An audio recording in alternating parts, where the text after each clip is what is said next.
And welcome, welcome, welcome. This is Peter Winnick. I'm the founder and CEO at Thought Leadership Leverage, and you're joining us on the podcast today, which is Leveraging Thought Leadership. Today, my guest is Lisa McLeod. She is a best-selling author. She's a consultant. She's a keynote speaker. She's an executive coach, and she's recognized as the creator of the Noble Purpose Business Philosophy. So I love the creator of a philosophy because most philosophers are no longer with us. She's spoken in over 50 countries, and her LinkedIn Learning work has been utilized by over 2 million people. She's been published in HBR, and I'm lucky enough to spend some time with her today. Welcome, Lisa. How are you? Thanks. Now that you've put me right up there with Plato, I feel like I have to say something Yeah, really right, right. Well, I mean, that was my first choice. You were the backup. Plato's people called in sick, so we'll do what we can with that. So let me ask you this: how did this happen? How'd you get here? So, to give you the truncated version, it's really in the last 10 years that the 2 lanes of my life have come together, the 2 driving force lanes of my life. And the one most immediately obvious driving force lane of my life was career driven. I started out in sales, worked my way up to a Mhm, VP of sales. So I was very much someone who had a business mind, who believed in commerce, who mhm. focused on numbers, create a really assertive team. But the other lane of my life was much more philosophical and soulful and spiritual. And my belief that we're put on this planet to make a difference with our lives. And so for a long time, I felt like those 2 lanes were competing with each other for And time and usually space. the outcome of someone sort of dealing with that conflict is pick one, yet Just you pick chose to one. kind of pick both.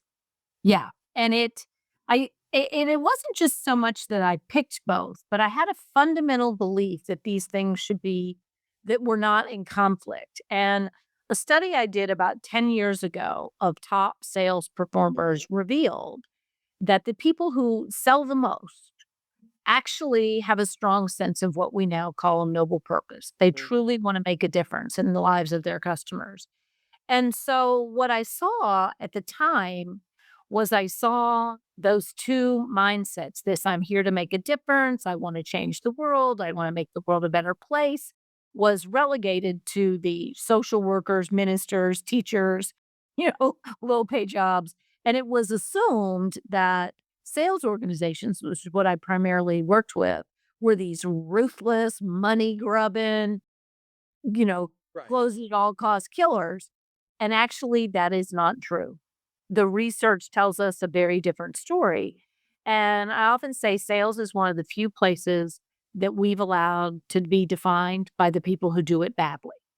Yeah, so stay there a minute because it's so interesting to me that if you've got a kid in college and you're paying whatever, ridiculous Oh, amount yeah. of money to send your I've done 2 rounds of that. Thank you yeah. very much. So you're paying your 70, 80 grand a year and you get the sweatshirt and all that sort of stuff.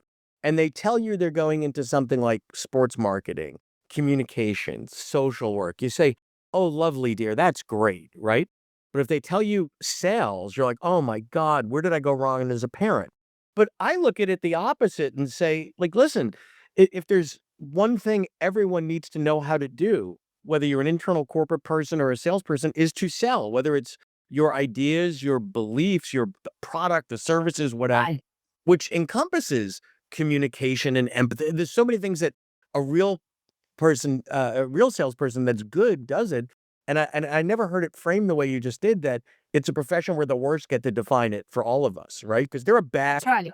everything's, but we don't define the worst doctors by the the kill rate or whatever. Right. We all know there's bad doctors. We know there's bad teachers. Like every profession has that. But what's interesting is what people perceive of as sales behaviors.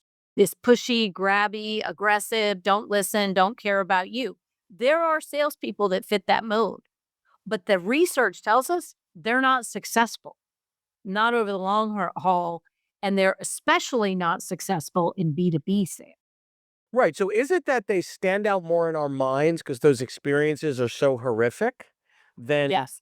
or because a classic B2B salesperson, they're consultative, they're collaborative, they know you're not making a unilateral decision, there's a Right. cohesiveness to it, and maybe it's just not as sexy or so out there that you say, I just had a really great sales Right. call from my friend at Oracle. Well, Isn't he lovely? it's interesting because I was talking to a friend of mine who's in education, Yeah. and she works for a large school system, a really big school Mhm. system, and she makes the decisions on a lot of their paper and materials. So Mhm. that's a small part of her job, but she does all their graphic design, so she has to Right. decide. And we were talking about this, and she said, "Oh God, some of these salespeople that call me, they're just awful. I hate these salespeople." And I said, "Well, how do you decide then if they're all so bad?" She goes, "Oh, I never do business with any of those salespeople. I have a few trusted colleagues that I work with." And I was like, "Well, they're salespeople. They're just actually good at it." Because, I mean, it's just like if you think about a doctor's got to diagnose you, they've got to fill out the Yeah. insurance form, they've got to complete it if they want to get money. And we don't ever think that it's irrelevant that a doctor infuse that with compassion and care and love. We expect that. Sure. And the insurance does not pay them extra for that. Okay? Yeah, but you also don't have a mentality that says, "Oh, my appendix hurt. I'm gonna wait until the end of the month to go to the appendix guy because they're gonna give it away like the myth is in the car business." Or like, "I'll hold off on that pain for 2 weeks because they're cutting deals on appendicitis, appendix." At the end of the month. And so what's happened is sales has been defined by a lot of onesie twosie sales reps that are selling you something one time. They're selling to a consumer and you got the worst of them because you were the walk in, or you got the worst of them Sure. because they were cold calling you. And so what we know is that actually organizations that have the true north to improve life for customers and sellers who have that same true north outperform the market by over 350%. So That's from in that research is perspective, though, 100%. I wanna flip the perspective on that. So if Yeah. performing by 350%, I would also suggest that the person doing the selling in the latter description is more satisfied, is more gratified. I mean, I can't imagine the sleazy used car stereotypical poor salesman gets up every day and really enjoys that. Maybe that. Let's go. Yeah. Well, that was the thing. When I talked about these 2 lanes of my life, what I had a lot of clients who were VPs of sales. So as a consultant, I had clients who were VPs of sales, chief revenue officer, CEO, and I saw them becoming increasingly frustrated that they were being commoditized by their customers Mhm. and Mhm. that they were not differentiated. But then the other thing I saw, which is where I found the answer, was I saw salespeople who felt the same, that they felt like I'm just some transactional hustler here. Yeah. I'm only as good as my number. I make my number 1 year, the clock starts ticking again. And so everybody was wrapped up in this thing and the corollary. So you have unhappy sales executives, unhappy salespeople, but then the corollary is you also have unhappy customers because they don't feel like there's anybody that they can trust. Right. And so the Right. whole thing becomes this hustle transactional culture that no one is happy with. And it also winds up not being that profitable because you sort of have a race to the bottom. Yeah. And so what I stumbled upon, quite frankly, by accident in this study of a sales team really brought together. So you asked me about my journey. So that moment, and I guess now it was closer to about 15 years ago because the first book I wrote on was about 12 years ago.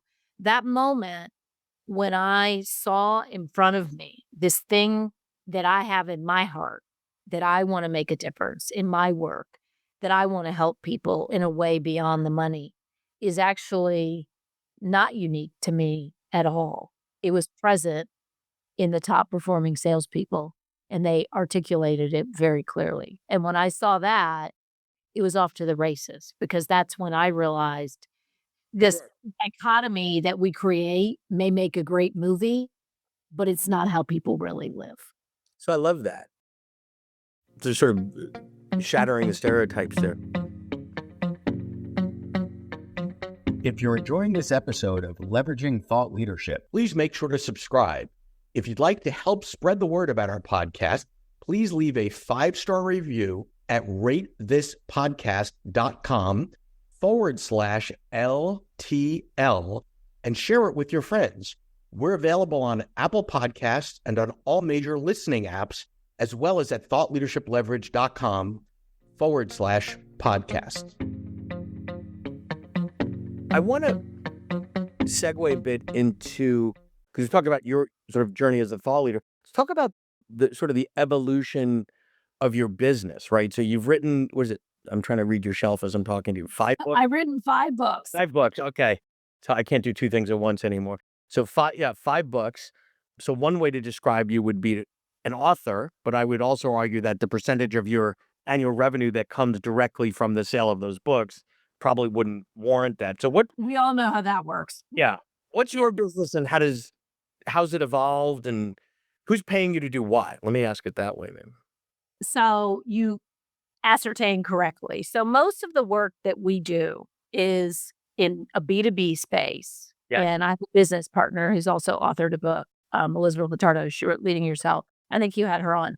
But most of our work is in a B2B space, and it is for sales-driven organizations. So it's usually we're doing both consulting, coaching, and training. We're doing a little of those.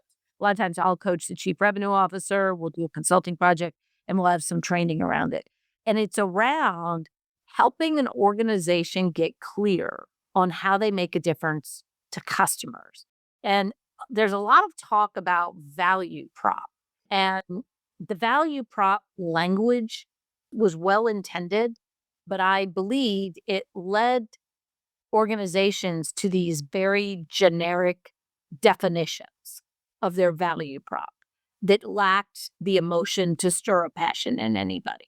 So when we work with an organization, they may already be clear. We just work with Hilton, and they had a clear purpose to fill the earth, light and warmth of hospitality. Conrad Hilton said it 100 years ago. Oh, wow. Right? And our job as consultants and trainers is to take that all the way through the organization so that every person in the organization is clear on their role in it. So you have this, often say our job is to take the emotional, seemingly gauzy feeling and put it into somebody so they know what to do differently on Monday morning. Yeah, so and I love that because oftentimes, listen, you read the value prop statement and it rarely says to aggravate and frustrate our customers, right? It's usually something to strive for, something idealistic, something Right. positive. But how do you see it, feel it, taste it, touch it day to day in the interaction? It's what I remember one of the taglines that Ritz Carlton used to use before the acquisition of Marriott was "Ladies and gentlemen serving ladies." serving ladies and gentlemen. And you're like, wow, like they're starting with the employees because everyone knows Ritz Carlton serving a bunch of well-to-do folks and blah, blah, blah, Right. blah. But you sort of equalize that instead of saying, oh, this is, there's a different class system, whatever. That tells you something about how you show up to work that day. And they train for it. So when my younger daughter was 18 years old, she worked as a hostess at a Ritz-Carlton restaurant. I watched her be trained for this, and I watched an 18-year-old who'd worked at a pizza place before Right. learn what it meant to be ladies and gentlemen and learn what it meant to serve ladies and gentlemen. Mhm. And that's the thing that so often happens that I saw, purpose, we call it noble purpose, purpose, mission, vision. Words only mean what we think they mean. But I was with a client recently, and I can say this because I'm about to do an article about it. You're working with the division of ThyssenKrupp, and I was on stage with the president of this division who has just achieved exponential results. And he said, our challenge was to take it from being a poster to something that lives and breathes inside of all of our people. And that when we show up, customers can see it and they can see it in a way that makes them want to buy from us. So when you talk about your business being sort of the consulting, the training, the coaching, let me put it this way. A lot of the clients that we work with, the struggle or the challenge, maybe even the opportunity is they're in the sort of high ticket, low volume business, right? There's only so many engagements they can do a year, getting in Right. bed and being a high level coach and a high level consultant, et cetera.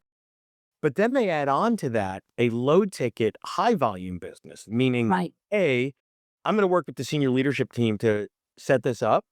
But if you look at, you mentioned Hilton, well, they have tens, if not hundreds of thousands of people. Right. They can afford to bring you in and have you travel the world delivering this to the frontline folks in Denver one day and Cleveland the next. So how do you offer a derivative of your intellectual property, of your thought leadership that's accessible or democratized to more people inside of your client organizations? Have you wrestled with that? Wrestled is the operative word. Okay. Yeah, that is the operative word, and that has been one of our biggest challenges. And so one of the things that we've done is gotten really good at creating customized learning programs for companies Okay. and teaching them how to do a train the trainer. So again, we've been pretty public about our work with Hilton, and they've talked about it, where we get to the point where we've got the hotel manager at the Hilton Garden Inn in Vietnam pushing play and saying, "Okay, we're all gonna talk about here's our purpose, here's the video, now we talk about how do we do this?" And so we do something we call meetings in a box, Ew. where we do these for our clients. The challenge, though, like so many people that you help, is to get that low cost, high scale offering and get it to the right people. Because I'll be honest with you, many times when we've tried that, we've gone from that B2B sale to a B2C. And then we have a lot of consumers wanting our stuff, and they take a lot of hand holding and take a lot of work. And Yeah. so to be candid, that is one of our biggest business challenges that we're still working on. So we've Yeah. done it successfully a couple times, but we haven't gotten to that low labor place that we need to be. Yeah, and that's where I think that's part of where the magic happens, and the prereq to that, you have all of it. You've got Yeah. language. I mean, some of the prereqs are language, models, methods, frameworks. You can't scale charisma. You can't put charisma in a box. Not that you don't have charisma, but in the app, there's a lot of folks out there that are speakers that are great. Yeah. Underneath the sizzle, there's no there, right? So that's not a teachable piece. But, even the languaging of noble purpose, it leads one to say, tell me more. What do you mean by that? Right? Not putting you in a customer experience bucket where there's a bunch of generic stuff. There is some differentiation, and that has really helped us. And I'll tell you one of the things I was thinking about your audience and other people who are thought leaders, aspiring thought leaders. We're all aspiring, I guess, to the Plato Yeah. level. Yeah. But I was thinking about one of the big challenges, and it's a lesson I've had to learn a time and time again, is I could sit here all day and talk about selling with noble purpose. This is how great it is. This is what it does. But it's not nearly as interesting because I'm spouting my solution as if I dial it back and go back to what was the presenting problem. Yeah. And I think that's one of the challenges with having even compelling thought leadership is there's so much on the internet now. There's so many catchphrases. There's so much out there. And so you've got to have the ability to speak very crisply to the presenting problem that is causing pain Yeah. and then link your solution to that afterward. And the mistake, The avatar, who you yeah, speak, what's keeping them up at night, yeah, and while noble purpose is the answer to that. And I think you're yeah, right. A lot of thought leaders can't get out of their own way, and they start with all their stuff, and they right. don't have the understanding of the contextualization or the what would it mean to relieve this person of this pain in their role, in the growth of their organization, their career, their team satisfaction levels, that sort of thing. Well, and the crazy thing is, they often do have that contextualization because that's how they came up with the thought leadership in the first place, Yeah, that's true. but they forgot it. So some of this is just revisiting an old friend, I guess, Yeah, well, and it's like I look back and I was so excited to write the book and I went out talking about the book. And then I realized, no, you studied the problem. You felt the pain of the problem. Me. You identified the solution. You got to take them through that same journey. What is the problem as they're seeing it? What is the pain of the problem? What is the win for solving the problem? They yeah, got to go through that journey with you before you can describe, here's how I would recommend the new way I found to solve the problem. yeah, great point. Well, this has been fantastic as we get to the end of our time here. Any advice that you would give to the someone, whether it's you or someone in the position you were 10, 15 years ago, earlier in your journey as a thought leader? Yeah. I would give 2 pieces of advice. One I'm going to give to me, one I'm going to give somebody else. To me and the people like me, I know you're excited. Go back and speak in compelling terms to the pain of the problem. I love that. That's that advice. And the second piece of advice that I would give, and I actually work with a lot of colleagues and friends who I give this advice to, is do not make the mistake of thinking that because you have to sell your ideas, it cheapens you. If Say you more have because a lot of thought leaders don't want to, either they can't, they don't know how to, they feel like, ooh, it's icky, whatever. But if you icky can't sell it, nothing. If nothing gets sold, nothing. and let go of your idea of the Glengarry Glen Ross, let go of your idea of icky sales. You're right. It's disingenuous and it wouldn't work. And what I often tell people is if you had a life-saving vaccine and you were having trouble getting people to take it, or let's use the example of Jimmy Carter. He wanted to solve the guinea worm problem. Yes. And he had trouble getting people. He had the answer, just do this. But he had trouble getting people to take the advice and incorporate it into their lifestyle and get their water differently and do all these things differently. So what did he do? He went in and said, help me understand where you are. Let's figure out the pain of the problem. Let me show you that I understand the pain of the problem, and then we'll get you to here. And he wasn't annoyed. Well, maybe he was privately annoyed. I don't know. But the reason I bring that up is if you have some thought leadership around how to be a better mentor, around how to be a better coach, around how to be more innovative, you need to go in, and the way to you sell it is to demonstrate a true understanding of their situation and then position yourself. So it's an ordering thing. Yeah. So my advice would be don't let the idea that you have to sell it feel like it's cheapening your ideas. Instead, care enough about your ideas that you're willing to go to the communication dance to sell them. Yeah, I love that. Thank you so much. This has been great. I appreciate your time. Thank you so much. Thank you. Thanks. To learn more about Thought Leadership Leverage, please visit our website at thoughtleadershipleverage.com. To reach me directly, feel free to email me at peter@thoughtleadershipleverage.com. And please subscribe to Leveraging Thought Leadership on iTunes or your favorite podcast app to get your weekly episode automatically.